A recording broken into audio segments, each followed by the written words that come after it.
precisely 6:45.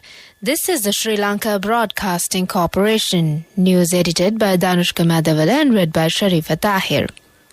Headlines. State sector employees required to report for duty all 5 days as usual. Energy Minister says more fuel will be allocated for essential services. Importation of 300 items to Sri Lanka is temporarily suspended.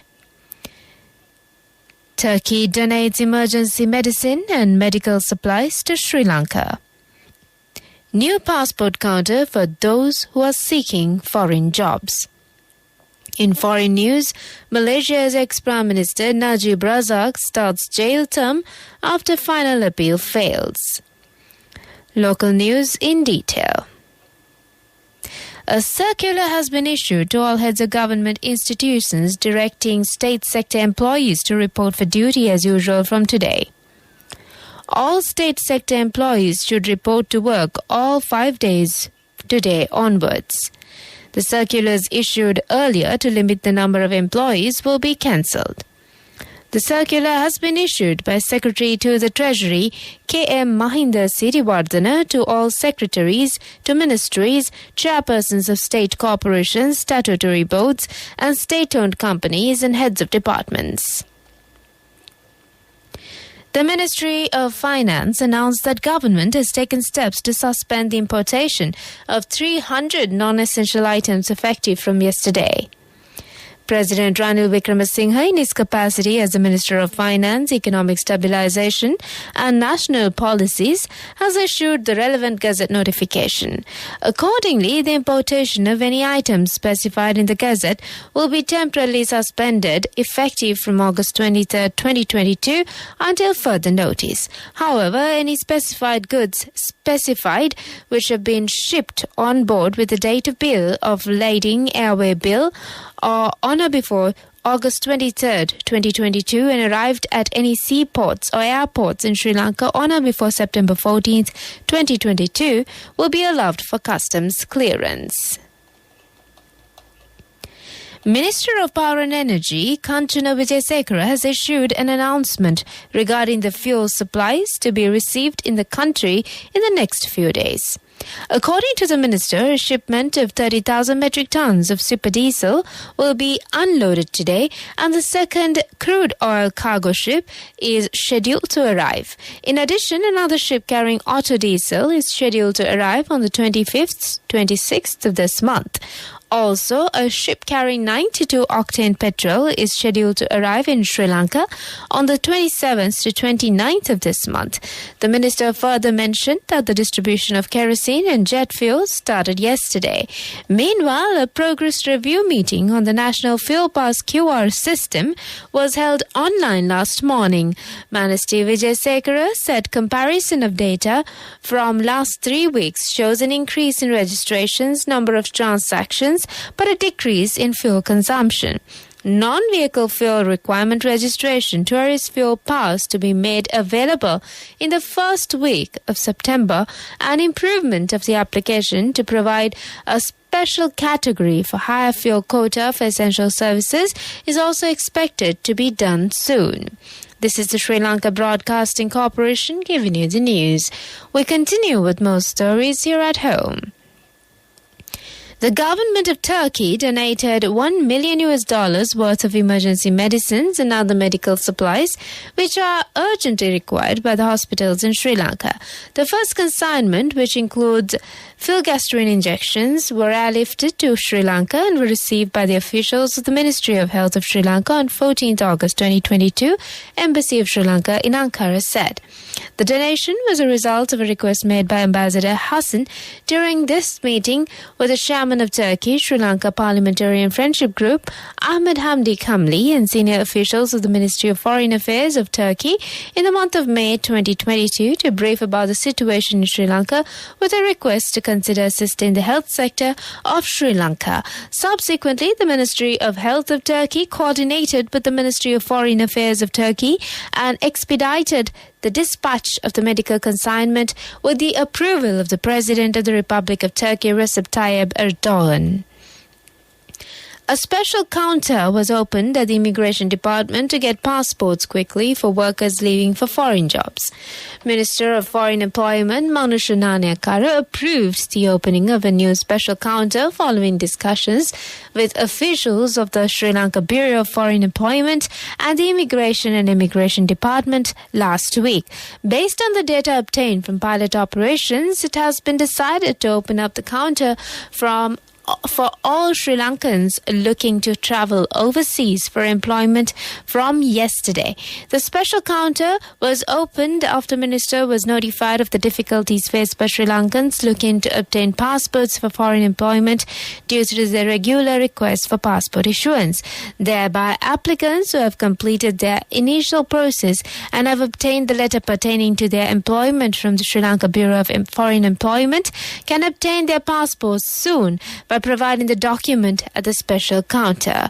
That's local news for the moment. The main news story is brought to you by Siddhalepa Vedamahatmya. The IMF plans to visit Colombo from tomorrow to the 31st to continue discussions with the Sri Lankan authorities on economic and financial reforms and policies. The objective is to make progress towards reaching a staff-level agreement on a prospective IMF Extended Fund Facility arrangement in the near term. IMF staff would also continue the engagement with other stakeholders during the visit. The main news story was brought to you by Siddhalepa Vedamahatmya.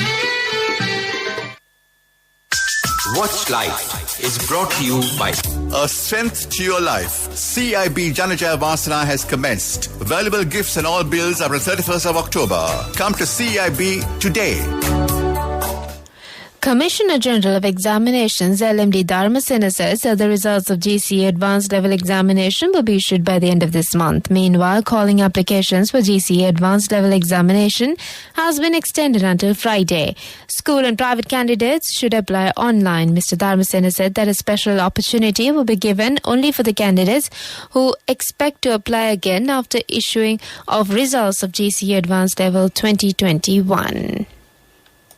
A Strength to Your Life. CIB Janajaya Vasana has commenced. Valuable gifts and all bills are on 31st of October. Come to CIB today. World News headlines: Malaysia's ex-Prime Minister Najib Razak starts jail term after final appeal fails. A report says that Europe's drought is the worst in 500 years. Bangladesh cuts school and office hours to save power. World News in detail. Malaysia's former Prime Minister Najib Razak has been sent to jail to begin serving a 12-year sentence after the top court rejected his appeal. The 69-year-old's charges relate to a corruption scandal involving state-owned wealth fund One Malaysia Development Berhad. He was convicted in July 2020 but has been out on bail during the appeal. The court also denied Najib's request to delay his sentence. He has continued to deny any wrongdoing.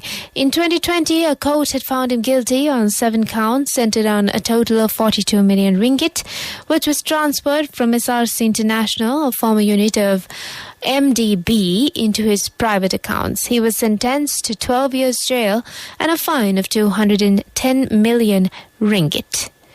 2/3 of Europe is under some sort of drought warning in what is likely to the worst such event in 500 years. The latest report from the Global Drought Observatory says 47% of the continent is in warning conditions, meaning soil has dried up, and as 17% is on alert, meaning vegetation shows signs of stress. The report warns that the dry spell will hit crop yields, spark wildfires, and may last several months more in some of Europe's southern regions. Compared with the average of the previous 5 years, EU forecasts for harvest are down 16% for grain, maize 15% for soybeans, and 12% for sunflowers. The Drought Observatory is part of the European Commission's research wing. Responding to it, the Commission warned that preliminary data suggests the current drought still appears to be the worst since last 500 years. Finally, on world news, Bangladesh will close schools for one more day each week and reduce office hours to ease an electricity shortage, a government official says. Last month, the South Asian nations started daily 2-hour power cuts. Protesters have taken to the streets in recent weeks after the government raised petrol prices by more than 50%. The war in Ukraine has driven up the cost of importing fuel and taken a toll on Bangladesh's economy and foreign currency reserves. On Monday, Bangladesh Cabinet Secretary Khandakar Anwarul Islam said that schools, which were previously only closed on Fridays, would now also be shut on Saturdays.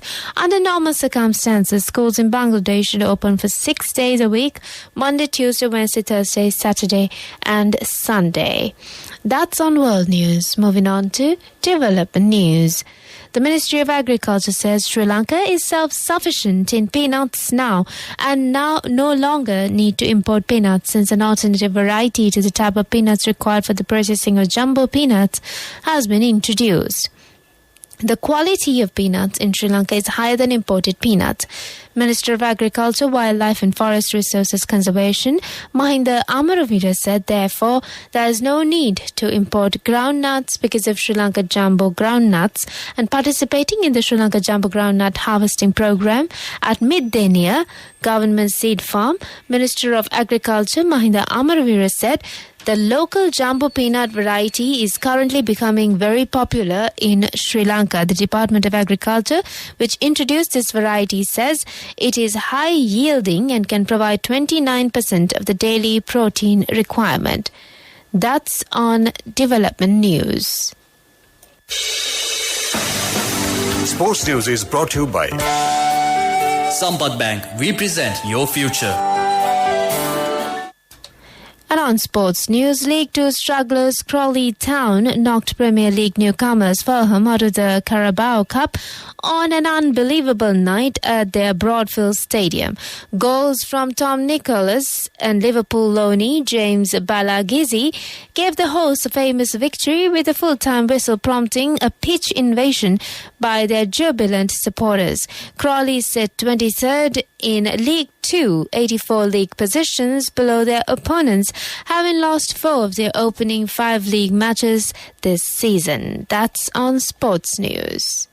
Cash through NSP globally and win wonderful gifts locally. From October 1st, 2021 to December 31st, 2022. Remit a minimum of $100 or an equivalent amount in any foreign currency 3 times through NSB U Trust. Business News, sponsored by National Savings Bank, the safest place for your money. Athletics icon Usain Bolt has moved to trademark a logo showing his signature victory celebration pose. The retired Jamaican sprinter submitted an application in the US last week. He is known globally for the move in which he leans back and gestures to the sky as he routinely struck the pose after winning gold medals and setting world records. Mr. Bolt still holds the world records for the 100 meters and 200 meters, making him the fastest man in history. Business News, sponsored by Cash through NSP globally and win wonderful gifts locally. Will you be the lucky winner of the NSP Golden Jubilee?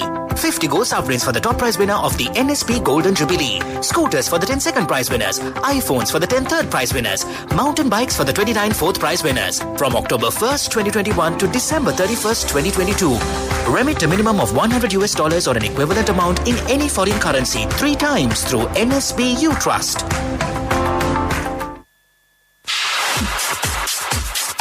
Economic news, courtesy of... I bought my daughter a laptop for her work by managing my finances. Whatever the expenses may be, I can't afford to miss out on life's special moments like her birthday or our anniversary. So you need to invest to make your family's future flourish. Saving money isn't easy when you have responsibilities. That's why we promise to give you the best returns and guarantee on your investment. LOLC Finance Fixed Deposits. Maximize your savings. LOLC Finance PLC, incorporated on the 13th of December 2001, is rated SLA stable by ICRA Lanka Limited and is licensed by the Monetary Board of the Central Bank of Sri Lanka under the Finance Business Act number 42 of 2011.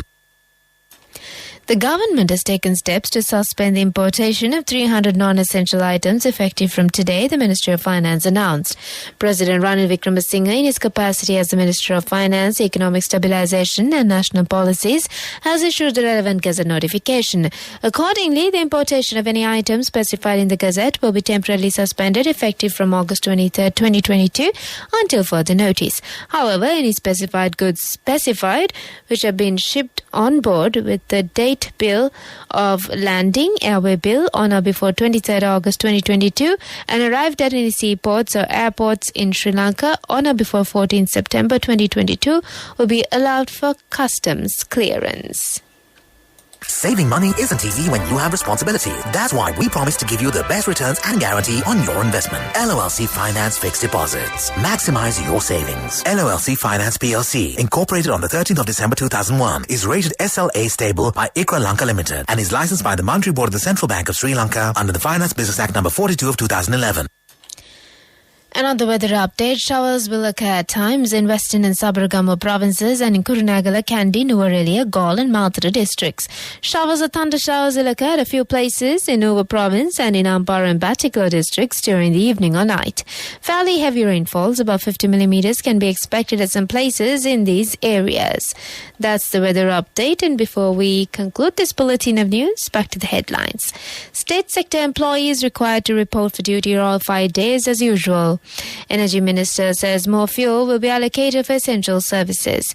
Importation of 300 items to Sri Lanka is temporarily suspended.